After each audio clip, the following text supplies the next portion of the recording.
சின்ன கதை சொல்றேன் கேட்டுக்கோங்க. இந்த சின்ன கதை, அதாவது ஒரு காட்டிலே கட்டெரும்புகளும் வெள்ளை எறும்புகளும் அதனதன் வாழ்க்கை முறையை பார்த்து கொண்டு இனிமையாக வாழ்ந்து கொண்டிருந்தது. அதாவது வேலையை பார்த்துட்டு எல்லாமே நிம்மதியா வாழ்ந்து கொண்டிருந்தார்கள். ஆனா அங்க வந்த ஒருத்தன் இந்த எறும்புகளிடமிருந்து அந்த நிலத்தை அபகரிக்க வேண்டும். ஆனா இந்த எறும்புகளோட எண்ணிக்கை ரொம்ப அதிகமா இருக்கு.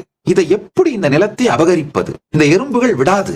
அப்ப ஒரே வழி என்னன்னா, ஒரு பெரிய குடுவையிலே இந்த கருப்பெரும்பையும் கட்டெரும்பையும் சிகப்பெரும்பையும் ஒன்றாக போட்டு அந்த குடுவையை வேகமாக குலுக்கி திரும்ப கொட்டினான். இந்த மிகப்பெரிய குலுக்கல் இந்த எறும்புகளுக்குள்ளே ஒரு மிகப்பெரிய கேயாச குழப்பத்தை ஏற்படுத்தி என்னதான் நடக்கிறது அப்படின்னு அதுகளுக்கு தெரியாம தடுமாறிட்டு இருக்கும் பொழுது, அந்த கட்டெரும்புகளுக்கு இந்த குழப்பத்திற்கெல்லாம் காரணம் சிகப்பெரும்புன்னு, சிகப்பெரும்புகளுக்கு இந்த குழப்பத்துக்கெல்லாம் காரணம் கட்டெரும்புன்னு சொல்லி அந்த 2 எறும்புகளும் உண்மையை புரிந்து கொள்ளாமல் இந்த 2 எறும்புகளும் ஒண்ணு அடிச்சுக்கிட்டு இறந்து போனது.